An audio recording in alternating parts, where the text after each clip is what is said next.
Bienvenue dans cette nouvelle vidéo qui est une deuxième épisode de notre série des tutos sur Variant Coding, qui est un petit challenge que je me suis donné. Donc 7 jours, 7 vidéos, ça fait toujours plaisir de travailler ainsi. Alors dans cet épisode, on va parler d'un système qui permet de cacher un mot de passe, soit de le rendre visible, soit invisible. Donc vous allez remarquer, ici si je tape des histoires, vous voyez, ça me donne des petits points. Dès que je clique sur les petits et là, vous voyez, le mot de passe devient visible.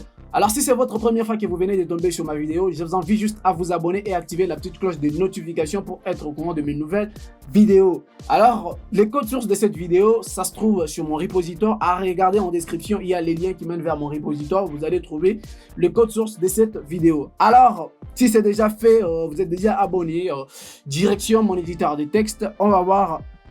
Alors, jusque là, il n'y a pas tellement grand chose.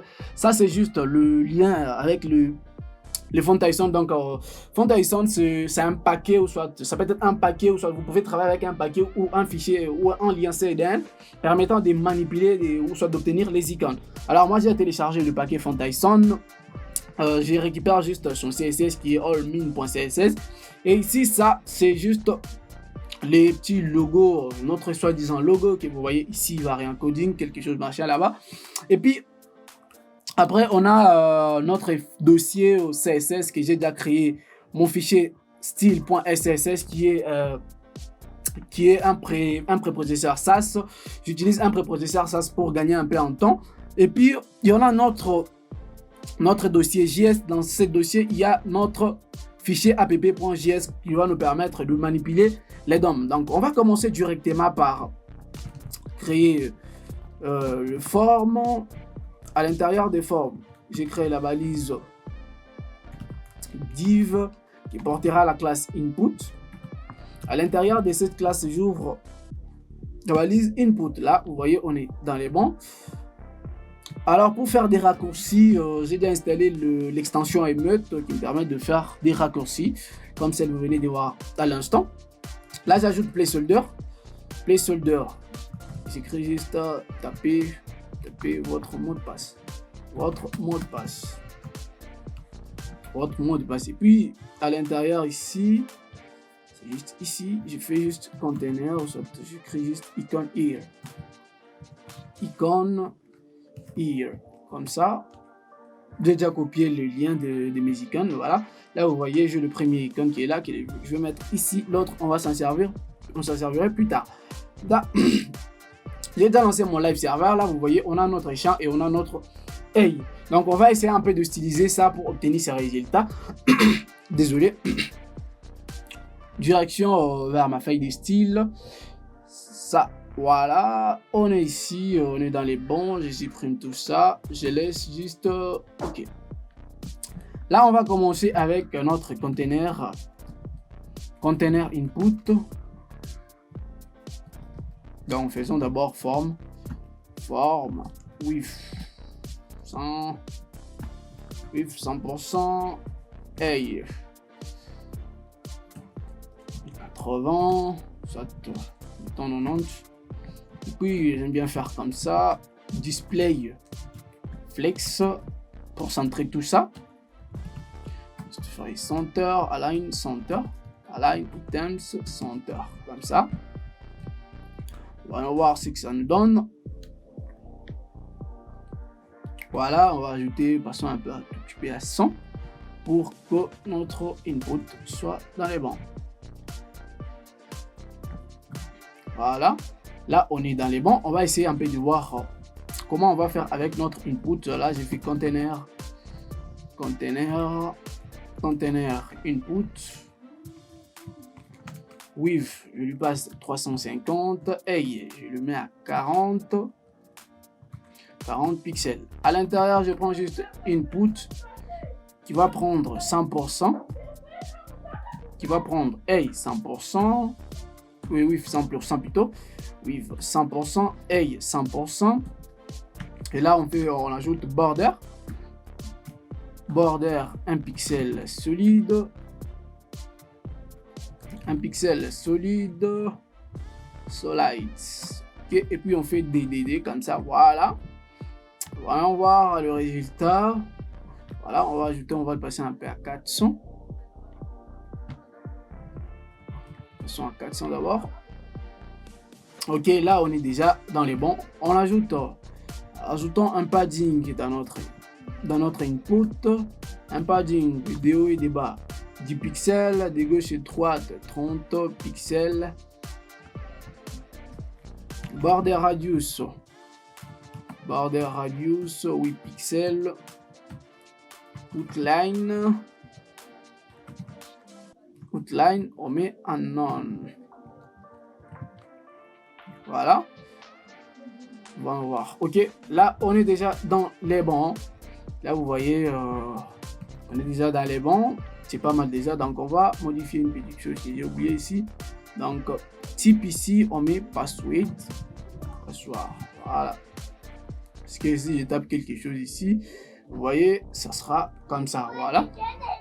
Et puis, donc on va voir comment centrer notre œil qui est là-bas. Ok, voilà, on est déjà dans les bons. Ici. On se positionne ici à l'intérieur. Là, je fais icône. Icône-i. Je fais d'abord position absolue. Position absolue. Position absolute. Right 10 pixels. Le top 50. Puis voyons voir ce que ça donne. Là, si vous remarquez bien, notre œil vient de se positionner ici parce que lorsque nous passons un élément en position absolue, ça quitte l'élément sort du flux. Donc l'élément parent doit être en position relative pour que l'élément puisse tenir compte de l'espace de son parent, de ses parents plutôt. Et puis on va mettre quoi c'est quoi l'élément parent? Voilà, l'élément parent c'est position, c'est conteneur input. Ici on lui passe position relative. Voilà, on est ici. Voilà, on va voir ce que ça donne. Voilà, si on ajoute une petite chose qui est transform,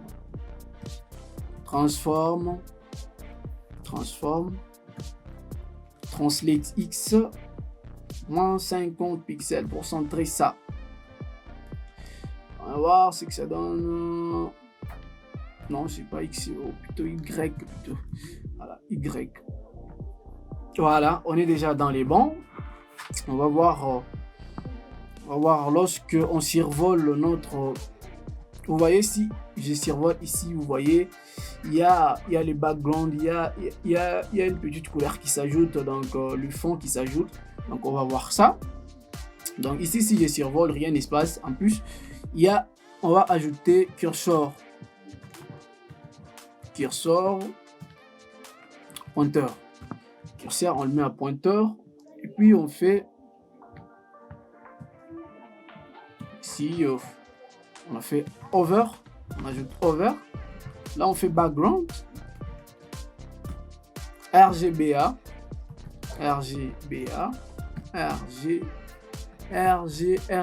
voilà, comme ça. On fait, ça sera du 2 comme ça, et puis on met 5 pixels comme ça, et 5 alpha. Voilà, si on survole ici, rien ne se passe pour l'instant, je sais pas pourquoi. Attendez, RGBA, voilà. Puis je fais, bon, mettons d'abord 5. Ça me dit qu'il y a une erreur, c'est ça ce qui me signale qu'il y a une erreur. Alors l'erreur est à ligne 58. Ok, vérifions la ligne 58. Ligne 58 c'est ici. Ok, je trouve pas là où il y a l'erreur. Bon, ok, faisons over background rate. Voilà. Je dirais que là ça marche très bien. Ok, là vous voyez, le hover marche très bien. Donc on va ajouter le padding pour qu'il puisse un peu laisser de l'espace. Padding des pixels, et puis on fait border radius 50%. Border radius à 50%. Voilà, là on est dans les bons. Donc on change juste la couleur parce que la couleur rouge elle est piquante. RGBA, je fais juste 2, 2, 2, 3 fois, peut-être 3, 2, ok, DD. Puis je fais comme ça, voilà, on va voir. Ok, voilà, mais ça c'est pas bon. On va mettre un pixel, voilà, 1% plutôt. Ok, on est dans les bons, vous voyez, on a notre hover. Ce qui nous manque, c'est juste la transition. On va ajouter juste petite transition.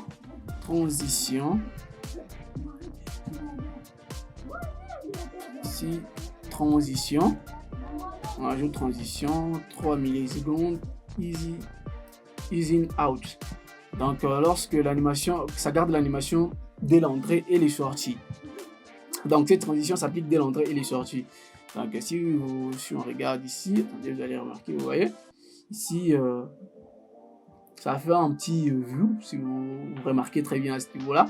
Là, on est déjà dans les bons, donc on va cacher notre œil ici. Donc, lorsque l'utilisateur, vous voyez ici, si je ne tape pas quelque chose ici, mon œil ici n'est pas visible. Alors que si je tape quelque chose, là, l'œil devient visible.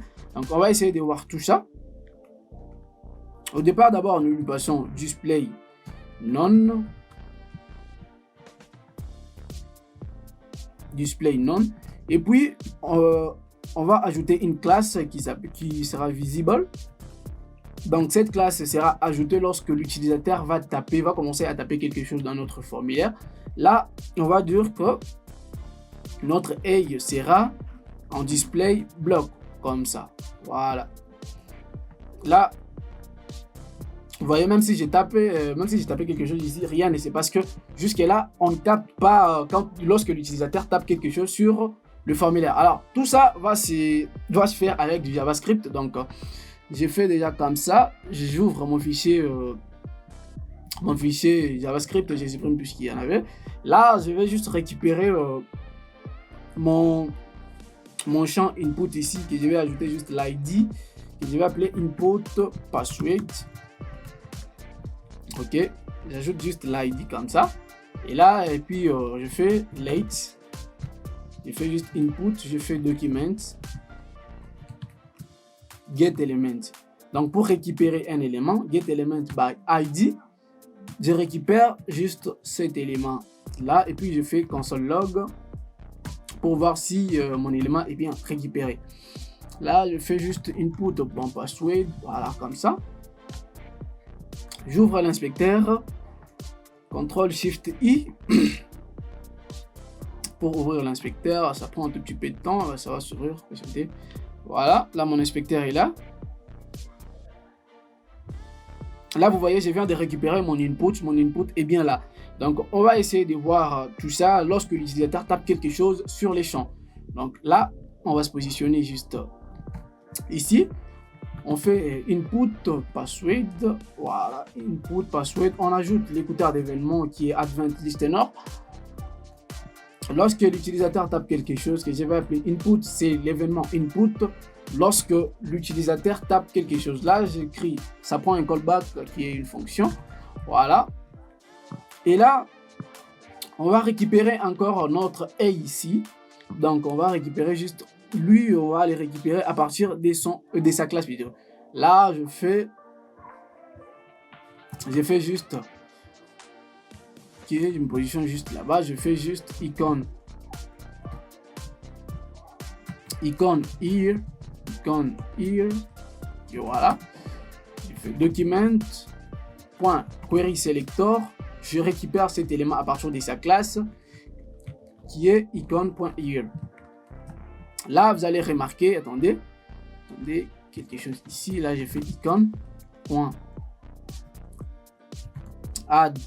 Donc, je fais d'abord ici if Donc, j'ai fait d'abord une condition. Lorsque l'utilisateur a déjà tapé quelque chose sur les champs, c'est là qu'on va ajouter la classe visible. Là, on fait vis pour faire référence à l'objet, donc l'objet courant. Là, j'ai fait vis.value, qui est la valeur captée dans les champs. On appelle la fonction length pour savoir le nombre de caractères qui se trouvent dans notre formulaire. Si c'est supérieur à 0, donc l'utilisateur a déjà tapé quelque chose dans le formulaire. Alors que lorsque l'utilisateur a déjà tapé quelque chose dans le formulaire, on fait juste icon.i.classList.add.visible. Alors, j'enregistre pour voir. Et là, si je tape quelque chose, vous voyez, mon œil apparaît directement. Donc, vous voyez là, donc j'actualise pour que vous puissiez voir. Dès que je tape juste quelque chose sur mon formulaire, là, vous voyez, mon œil apparaît. Alors, lorsque mon champ est vide, alors mon œil reste toujours actif. Alors, pourquoi mon œil reste actif? Lorsque si on regarde ici, si on inspecte notre code ici, vous allez remarquer que notre input, notre œil dispose toujours de sa classe visible. Alors que c'est lorsque l'utilisateur a déjà tapé quelque chose que l'on ajoute la classe visible. Alors que pour l'instant, l'utilisateur avait tapé puis il a effacé. Alors que là, ça n'affiche pas. Et là, ça ajoute directement, ça ne supprime pas la classe. Alors, on va supprimer la classe lorsque l'utilisateur a supprimé quelque chose. Lorsque notre champ est vide, on fait juste icon here. On fait juste icon here. .classList.remove qui sera la classe visible. Et puis là, vous allez remarquer une chose. Dès que je tape quelque chose, mon œil apparaît. Dès que je supprime, mon œil disparaît aussi. Donc, c'est comme ça que l'on va faire. Là, déjà, on vient d'effectuer une première partie. Alors, le problème, c'est que lorsque l'utilisateur clique ici, que l'on puisse changer l'icône ici, que ça puisse devenir, vous voyez ici, vous voyez, si je clique là-bas, mon œil est barré, alors que si je clique là-bas, mon œil est visible comme ça. Là, on va voir comment effectuer tout ça. On va ajouter encore un écouteur d'événements sur l'icône A, icône I, Add Event Listener. Là, on écoute l'événement clic. Lorsqu'on clique sur les boutons, on va déclencher une fonction. Qu'est-ce que cette fonction? Oh, désolé, j'ai fait une fonction, en quelque sorte une fonction fichier, voilà. Qu'est-ce que cette fonction va nous retourner? Là, on va voir, on va vérifier vis. On fait if si notre input, donc input password, input plutôt password, on fait get attribute pour récupérer son attribut. L'attribut type est égal à password. Si l'attribut du champ input est égal à password, alors on va changer cet attribut password en test. Alors vous allez voir ici, vous voyez ici, si l'attribut type ici est égal à password, alors on va changer cet attribut password en texte. Là, vous allez voir comment on va faire tout ça. Là, si on fait comme ça, on fait input password, on fait set attribute type, on le passe en texte. Sinon, donc si notre type est égal à password, on lui passe texte. Sinon, donc notre type ici est égal à password, donc on lui passe password. Là, on fait get et set attribute type est égal à password. Voilà, password comme ça. Password comme ça, voilà. Vous allez remarquer tout ça. Si j'actualise, là je tape quelque chose. Dès que je clique, vous voyez, mon mot de passe devient visible. Et si vous remarquez ici, attendez, vous allez remarquer que les types changent lorsque je clique. À chaque fois que je clique, le type change. C'est juste le type qui change. Là, c'est en type texte. Si je clique encore là-bas, ça devient type password. Alors que mon œil ici, lui, ne change pas. Alors que si vous regardez ici, dès que je clique, l'œil change. Alors, on va modifier tout ça. Ici, on va lui passer, on fait juste vis pour faire référence. Donc, lorsqu'on se trouve à l'intérieur des fonctions, donc on travaille avec cet objet-là. Là, on fait inner HTML. Inner HTML. Inner HTML. On fait comme ça. Je copie juste les noms de ma classe ici. Je récupère cette classe là, je bouge là-bas. Et puis je fais juste vis.innerHTML qui est égal. Je prends l'autre classe ici, je mets de l'autre côté. Voilà. Et puis j'actualise. Allons voir notre résultat là. Ok. Tapons des histoires ici. Vous voyez, je tape des choses. Là, dès que je clique, vous voyez, mon œil devient barré. Dès que je clique, mon œil revient à la normale. Alors, c'est un petit système qui est de plus en plus utilisé sur des applications modernes et qui permet de cacher un mot de passe, soit de les rendre visibles.